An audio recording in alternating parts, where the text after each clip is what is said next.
There you So go. I figure at this point, anybody watching is probably brain dead. You know, it's like hours and hours of good stuff. And how much can you possibly take? So I figure if I were doing this, I'd watch for maybe 30 seconds and I'd decide whether I was in or out. So why should you watch? I've got more new topics that you've never heard of than I think any other presenter has presented today. And I think these topics are going to shape the future of statistical education for most of our students. So I've got 17 mathematical research topics. Plus, I've got a host of grammatical topics that involve ideas that I'm betting most of you have never heard of. And who knows, you may decide to tackle one. So let's give it a go. And Samantha, how long do I have? 30, 20, 60 minutes? It's 25 minutes and then 5 minutes for questions. 30 total. Fine. I like deadlines. Okay. Dick DeVoe, editor, writer of Good Statistics textbook, has argued that we're teaching the wrong stuff the wrong way in the wrong order. I want to disagree. I think we're teaching the right stuff the right way in the wrong order, in the right order to some of our students, specifically those who are going to major or minor in stats or who go on to produce the statistics we need to read the journal results. Fine.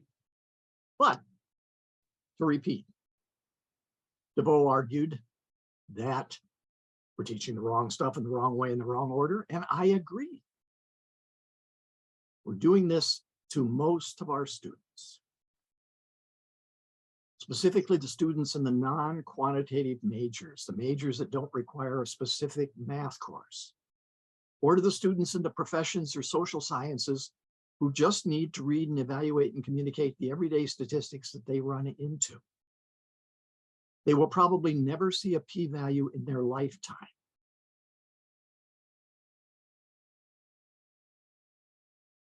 Okay, so, well, what is our discipline all about? And I think a common definition is that statistics studies variation. But there are two kinds of variation. Typically, we jump immediately from variation to the right side and talk about random.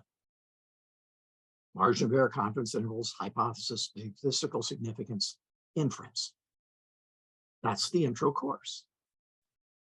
And yes, we have a second course that talks about multivariate analysis and so forth, but almost none of our students are ever going to get to that second course. What are the topics under systematic variation? Confounding, how things are defined and assembled. We do talk about error and bias in the random course, but I'm calling that a statistical literacy course. I'd call it a confounder-based course because you can have statistical literacy on random side. And this opens up the doorway to a host of new topics that need research. You say, well, confounding. I consider this the elephant in our everyday statistics class. I picked up 100 statistics textbooks off my shelves, and I looked through the index for the word confounding, lurking variable, or covariate. Less than 20 had any entry in the index for this. Now, we know about it. We don't teach it in the intro course. We should, but we don't. I don't know about you. I don't have time when I'm teaching the long trek through the wilderness from the binomial distribution to the central limit theorem and to get to the other end of inference. I mean, the course is already packed. So, at the University of New Mexico, they introduced a new course, basically studying social statistics encountered by consumers, typically summary statistics. You're not talking about the detail. You're not talking about outliers that much, but you're talking about the story behind the statistics. And most of the students taking math have never encountered that idea. There's no story behind 1 + 1 = 2. And they're studying all the influences. It's holistic in that sense. More importantly, they study the techniques to control these influences. And they work problems involving confounding. Because if you don't work problems, the teacher can talk and the students nod, but moving on. And they do it without computers or calculators. And this satisfies a math requirement in the gen ed curriculum. This is different. Now, what is this statistical literacy? I see it as an overlap between three things: your traditional statistics, critical thinking, and literacy. You say, why literacy? Because most of us don't use algebraic notation when we talk. For those of us that are trained in it, it's a very convenient and concise way to communicate ideas. But most of our students are going to use ordinary English. And many of them are not facile in using ordinary English precisely. Small nuances kind of escape them, like the difference between association and causation, because they don't use those words when they're talking about those concepts, or they don't see it in the everyday media. Okay, so this is where I'm coming from. Let's talk about statistics. We can say it's numbers in context, and that's kind of nice, but give me an example. Well, in math, 1 and 1 is 2, but in bunny math, 1 and 1 can be more than 2. And in ice cube math, 1 and 1 can be less than 2. The context matters. Now, this is kind of trivial, but to me, Simpson's paradox is all about context. You take something else into context, things can change. And unless the students have taken differential equations, where you talk about the difference between a total and a partial derivative, they've never seen this in 12 years of school math, in taking algebra, or in taking traditional statistics. Now, to move to the point, in traditional statistics, we end up talking about p-values and statistical significance. Students may go away with the mistaken idea that once you've got statistical significance or a small p-value, you're done. It's etched in stone. You're good to publish. It's like, that's the strongest evidence there is. Now, as statisticians, we know that if it's an observational study and you take something else into account, that can change. What was statistically significant can become insignificant, and vice versa. But we never show it to our students. And I think that's really, what would I call it? Professional negligence. Let me just blurt it out. I'm guilty of it. 20 years I've done it. So research is needed. And that's what I want to talk about now. I want to talk about the cornfield conditions. This is one of the 3 greatest achievements in statistics related to human knowledge. But I'm guessing most of you, maybe all of you, have never heard of cornfield equations or conditions. You'd have to go back to the 1950s when there was data, observational data, saying that smoking was linked to lung cancer and death. And Cornfield, a US statistician, was analyzing that data and arguing that this was a strong association. There was another gentleman who you may know, a Brit, Sir Ronald Fisher. Now, he may have been a smoker, but he was a very smart smoker, right? You got to give him that. And he said, number one, we all know that in an observational study, association is not causation, or correlation is not causation.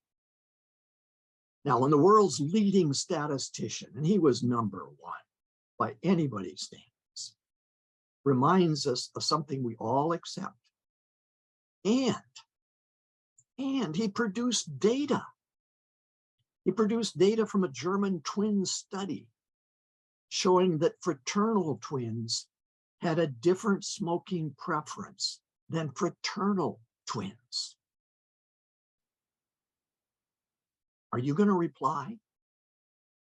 Any statistician with the brain IQ of a turnip is going to walk away from this saying, I quit. I'm out of here. Cornfield came back. And he said, I know there's no statistical test for confounding, comma, but there is a set of conditions that is necessary in order for a confounder to nullify or reverse an association. And he used that in arguing with Fisher. Specifically, the data said that smokers were about 10 times as likely to die of lung cancer as non-smokers. Fisher's data from the twin study said that fraternal, I don't remember which way it was, one as opposed to the other was 50% more likely to smoke cigars or cigarettes, something like that.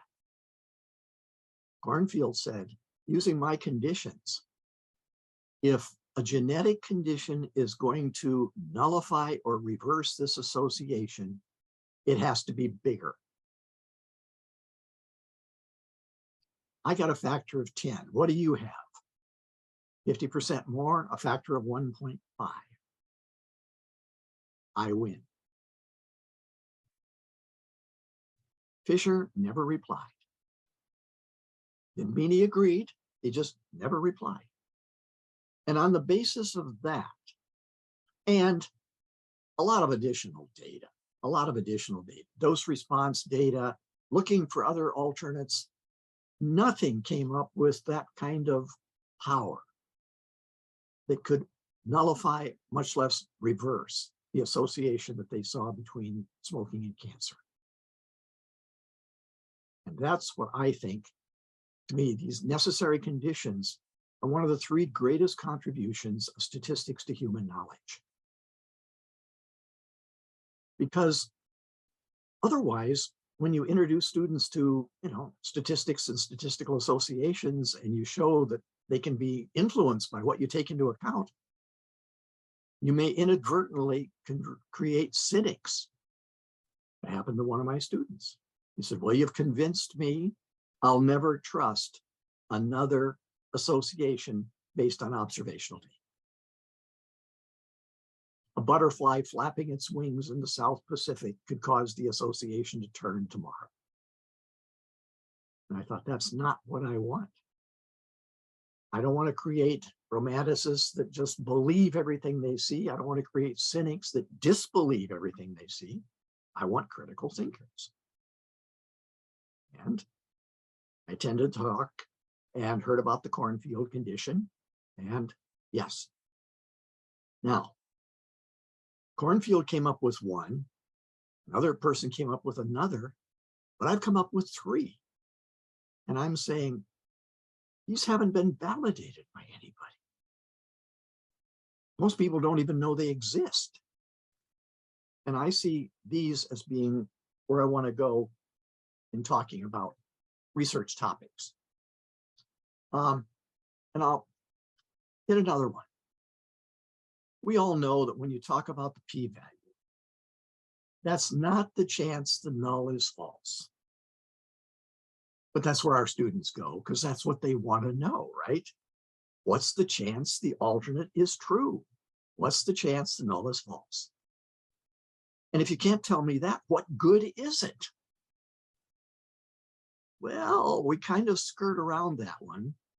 And as statisticians, we kind of move outside our expertise to say, now, if the p-value is small, you accept the alternate. And a really bright student say, is that a part of statistical inference? Can you prove that? And you suddenly just back off and say, well, no, but that's kind of what we do. Well, are there any conditions under which you should not do that? Doesn't context matter here? We get pretty quiet.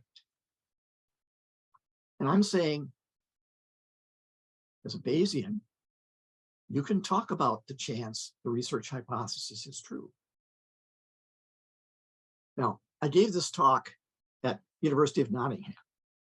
And I didn't realize the chair at that time was the keeper of Bayes' grave. And he said, Schield, you're using words that anybody knows is an automatic fail in my class. But I think what you've done here is interesting and others ought to look at it. I was invited down to open hand. The guy said, our faculty's been divided on Bayesian and frequentist for 20 years. We really don't talk anymore. We've said everything we have to say. I wouldn't have invited you if I weren't fully tenured. Both sides came. They both found things they'd like and didn't like, et cetera. And he said, this is a high point in our departmental life because you managed to cross over using really simple 2x2 tables. But again, this hasn't been really researched and explored. I mean, there's some assumptions that are involved in doing this. So these are examples of what I want to talk about. Let me spend a few minutes on the grammatical side so you get an idea of what I'm talking about. If we see a newspaper, men who eat X are healthier. Say it's men who eat nuts. And you say, oh, I could eat nuts. But as a statistician, I want to say, now, is this association or causation? Well, I don't know. I've never had to think about it. I just use the words association and causation. But I analyzed something like 200 or 300 news stories, their headlines. This was the most common way of presenting an association that sure looked like it claimed causation, using an action verb. Because whenever there's an action verb like eat, do, there's an actor, and you presume the actor is causing the result, but it doesn't assert that. So there's a lot of work to be done in examining how the concepts we talk about, association and causation, actually appear in the everyday media, because that's how our students are going to see it. And we need to prepare them for the real world, not our isolated world. Grammar. Is the percentage of men who run the same as the percentage of men among runners? I've asked educated people, and most of them will say, no, these are not the same. I spent 6 months in England going to use bookstores. I spent 2 days at Hay on Wye going through the books, looking for any book that would tell me about this grammar. I never found it. Not in the AP style guide. I've never seen it in any book I've ever read. Our students are not facile with ordinary English. They need guidance. I'm talking about conditional probability using ordinary English. We need to provide that guidance. And so I've done a lot of work using the dictionary, the CoBuild online dictionary, to see how ordinary English describes these things. But again, these haven't been reviewed by anybody. Let me give you an example. I was at an ICOTS conference and I said, what's the chance that a head on the first flip of a fair coin is followed by a head on the second? Now, these are statistical educators. They know conditional probability. And I said 3 answers: A, 50%, B, 25%, C, I don't know, or I don't want to say. 50% roughly held up their hands on A, 25% held up their hands on B, and another 25% didn't hold up their hands. Now, what's the problem here? It's not a lack of understanding about conditional probability. It's a lack of understanding. How does ordinary English, when is it good and when is it bad? How do we interpret it? Finally, quite a bit of the easy statistics involve attributed. They come up with a number of deaths due to diesel fumes in a small town in Massachusetts. But the word attributed is foreign to journalists, and so they move to due to or because of, which is right next to maybe caused by. And yet, for those of us that know epidemiology, attributed to is just another way of talking about an association. Okay, so what I've got here, let me just stop the share on that. And I've got, what, 2 minutes remaining. And so let me share the screen on my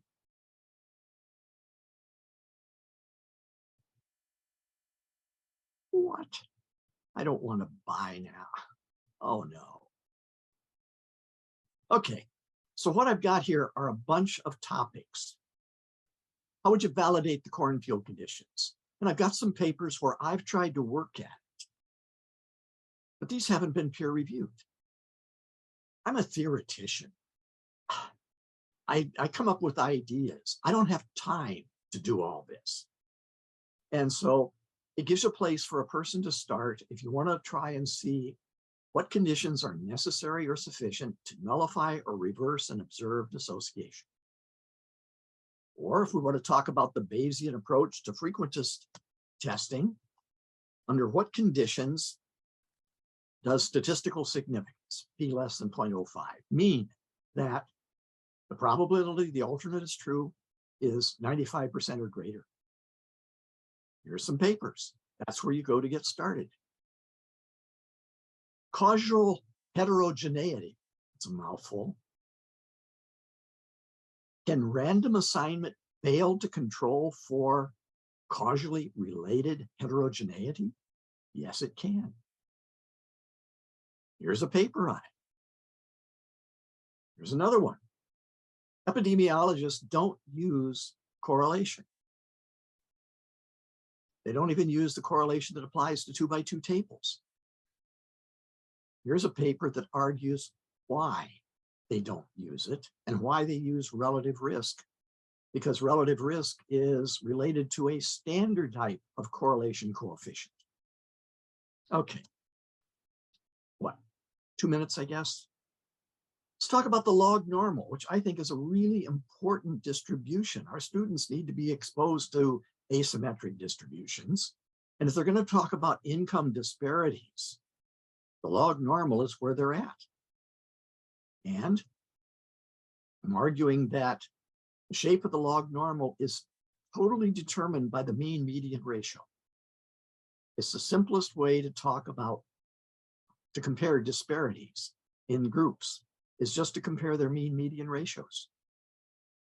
Well, that's a whole other area that needs to be explored. Or if you want to talk about what percentage of total income is earned or grabbed, depending on how you come at it, by the top 1%. Well, now you need to talk about x times f of x, where f of x is log normal. And is there an analytic solution for this? I searched for years looking for this. I never found it any place I looked. Until finally I found one little reference, and yeah, there is a place, and this can be proven. I'm going to skip over some of these.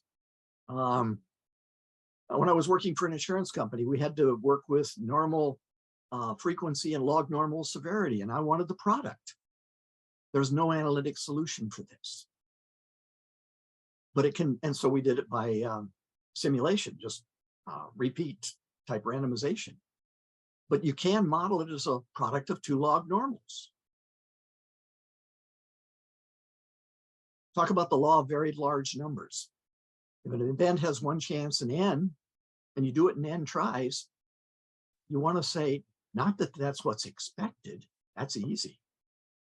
Is it more likely than not that that's what you're going to get? Oh, I don't know that I've seen that one. Well, I think I proved that or tried to prove it. Scanlon's paradox. Let's see. These are evaluative type things. I'd like to teach logistic regression to business majors, but I don't have time to take them through maximum likelihood. But can I use OLS regression with a couple of shortcuts? And how good is that so that my business majors can see handle binary outcomes? Okay. And then, oh yeah, the new comparison. 50 is 2 times less than 100. Are there times when that is meaningful? And I'm saying, yes, there are. So I passed my time. Back to you, Samantha.